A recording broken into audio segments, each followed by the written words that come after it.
बच्चों, exercise 10B के पहले बहुत सारे एग्जाम्पल सम्स हैं, ये भी देख लेते हैं। दो तीन तो अलग टाइप के भी है, तो इस सबका जानना जरूरी है। तो पहले एग्जाम्पल 4 से शुरू करते हैं। Veena and Rajan each bought a house in a housing society. The cost of each house was 16 lakh. मतलब वीना और राजन ने दोनों ने घर खरीदा और दोनों ने अपने घर के लिए 16 लाख की पेमेंट दिया है। After a while they both sold their houses. थोड़े टाइम के बाद दोनों ने घर बेच दिया। Veena got 18 lakh for his house and Rajan got 19 lakh 50,000 for his house. Who made a better deal? अब ये क्वेश्चन देखिए, who made a better deal मतलब किसका फायदा अधिक हुआ। तो यहाँ मैंने कॉस्ट प्राइस लिख लिया है, दोनों का कॉस्ट प्राइस है 16 लाख, लेकिन सेलिंग प्राइस है 18 लाख वीना का और राजन का 19 लाख 50,000। दोनों में देखेंगे selling price is greater then cost price, तो दोनों को प्रॉफिट ही हुआ है। अब दोनों ने घर ही खरीदा है और दोनों ने सेम अमाउंट में खरीदा है, तो both are talking about house, तो हमें कंपेयर करना है। तो हम जब सब्ट्रैक्ट करेंगे तो हम देख सकते हैं कि प्रॉफिट इसे मिला है 2 लाख का और प्रॉफिट इसे मिला है 3,50,000 का, तो किसका प्रॉफिट जास्ती है? इसका। तो हम कह सकते हैं Rajan got a better deal.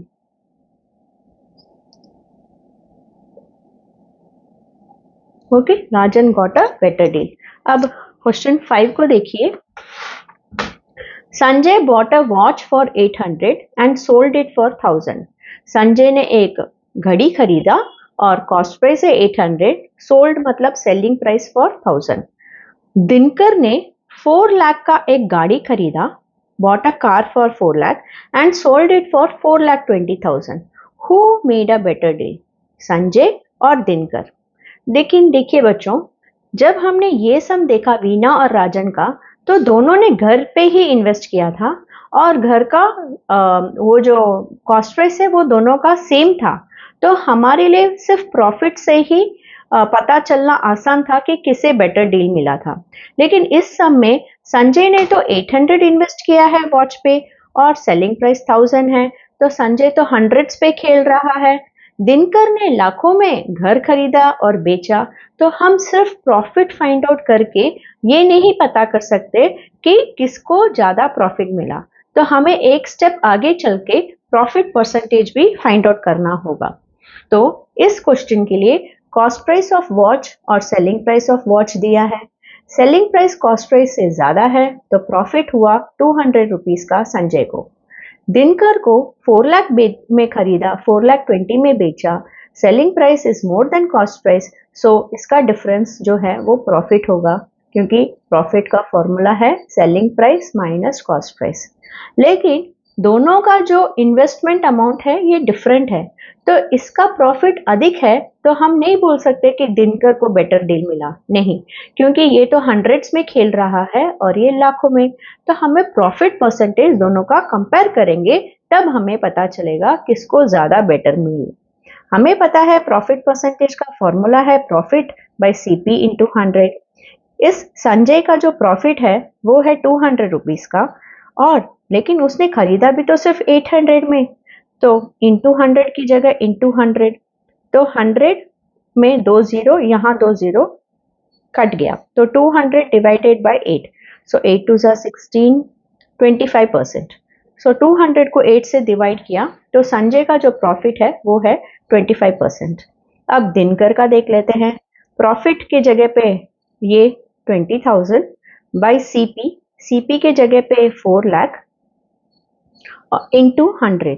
अब ऊपर 2 जीरो, नीचे 2 जीरो कैंसिल, ऊपर 3 जीरो, नीचे 3 जीरो कैंसिल, सो 20/4, 20/4 इज 5%। देखिए, he got a profit of 20,000 but his profit percentage is less, so इससे क्या साफ जाहिर होता है कि संजय को बेटर डील मिला।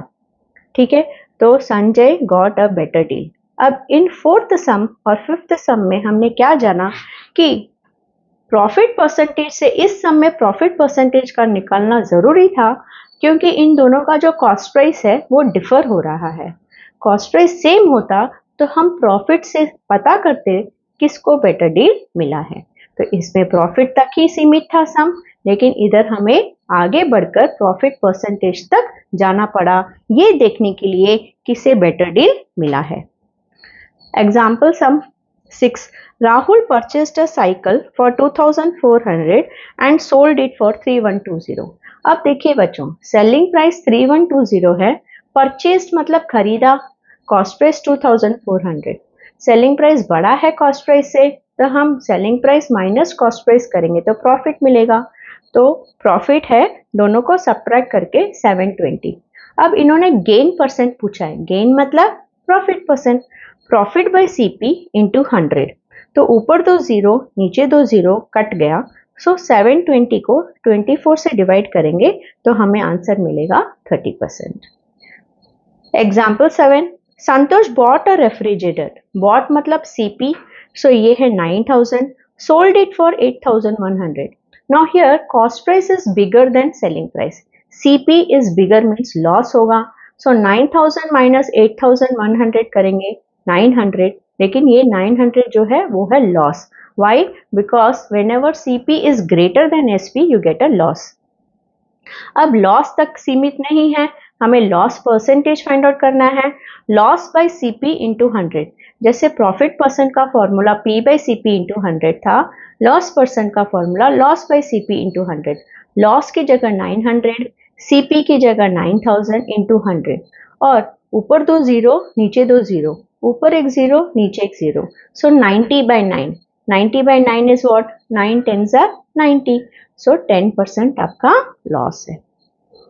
अब ये सम हमने एक्सरसाइज 10B करते हुए ही ये कर लिया था, क्योंकि एग्जाम्पल 8 और एक्सरसाइज 10B का 11th क्वेश्चन सेम कॉन्सेप्ट है। एक्सरसाइज 10B का क्वेश्चन नंबर 11 जो है वो और एग्जाम्पल 8 सेम कॉन्सेप्ट है, तो हमने एक ही इसमें इसे फाइंड आउट कर लिया। अब एग्जाम्पल 9 की तरफ चलते हैं। अब एग्जाम्पल 9 कह रहा है cost price of 11 pencils is equal to selling price of 10 pencils, find the loss और गेन परसेंटेज। तो पहले तो हम इसे, ये जो हमारा स्टेटमेंट है इसे हम ऐसे लिख देते हैं, cost price of 11 pencils is equal to के बदले इज इक्वल टू का sign selling price of 10 pencils. ये है हमारा फर्स्ट स्टेटमेंट। अब हमें लॉस है या गेन है वो फाइंड आउट करने के बाद उसका परसेंटेज निकालना है। तो देखिए बच्चों, अब यहाँ कोई भी अमाउंट तो दिया ही नहीं है, तो हम अज्यूम करेंगे let cost price of 1 pencil be 1 rupee. ठीक है, अगर एक पेंसिल की कीमत 1 रुपी है तो यहाँ कितने पेंसिल्स का इंफॉर्मेशन है? 11 पेंसिल्स का।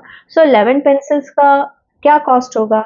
Cost price of 1 pencil is 1 rupee, then cost price of 11 pencils will be 11 rupees, है ना। तो ये 11 rupees को मैं इसके नीचे लिख देती हूँ।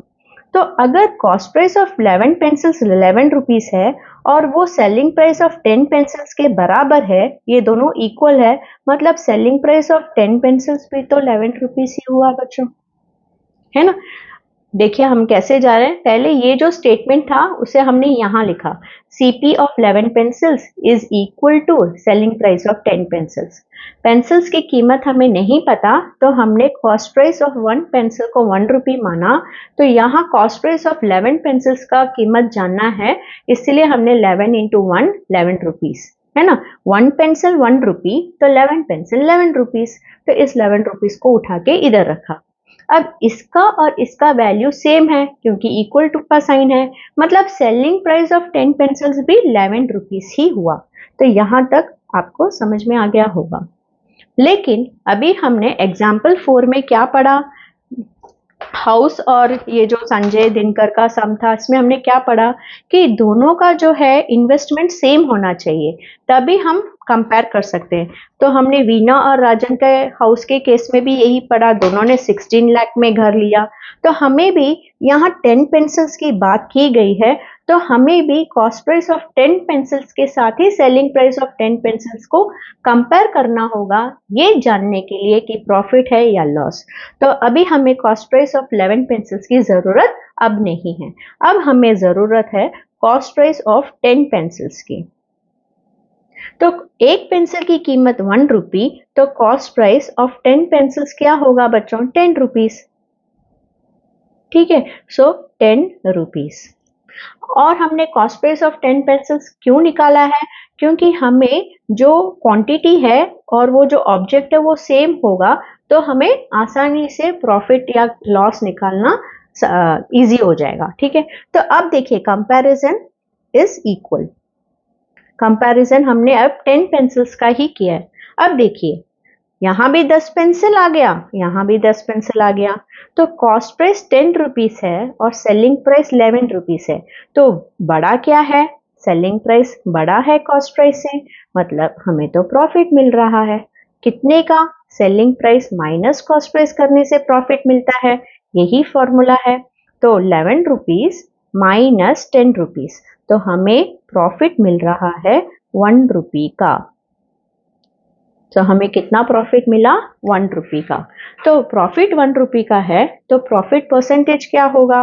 Profit percentage is equal to P by C P into 100।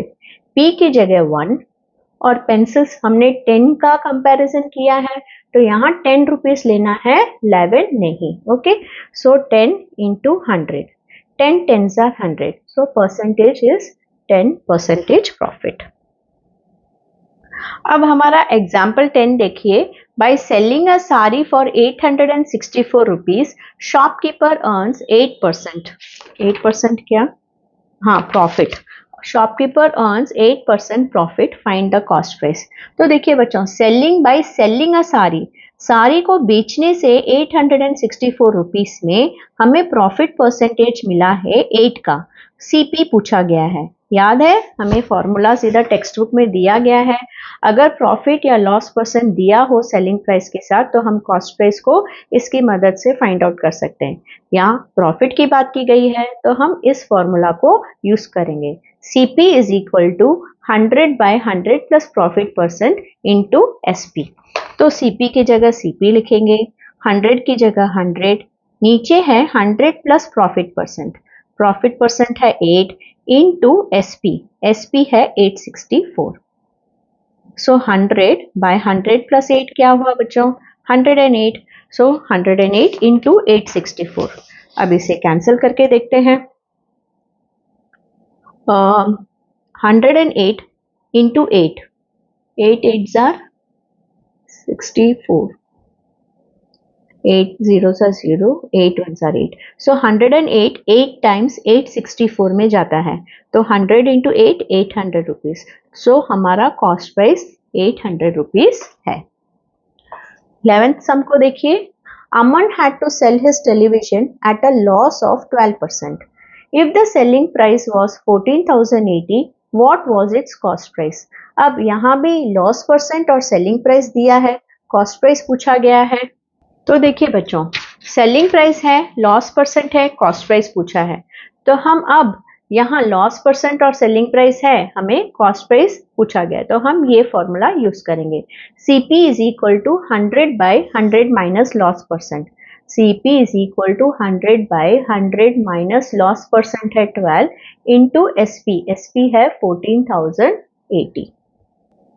So 100 minus 12 is 88 into 14,080। अब ये दोनों टू टेबल्स में जाएगा, राइट? सो 244 टाइम्स और ये 2 दिस मेनी टाइम्स, फिर से ये दोनों इवन नंबर है, 222 टाइम्स, 2 फिर से 2 11s are 20, 2 1s are 2, 2 7s are 14, 2 6 are 12, 0। अब क्या 1760 और 11 में डिविजिबल है? देखते हैं। हाँ बच्चों, ये डिवाइड हो रहा है 160 times. So 11 one time, 11 160 times. So 160 को अगर हम 100 से मल्टीप्लाई करेंगे, 160 into 1 is 160 और फिर ये दो जीरो जो है वो इधर लगा देंगे, तो 16,000 रुपीज हो गया कॉस्ट प्राइस।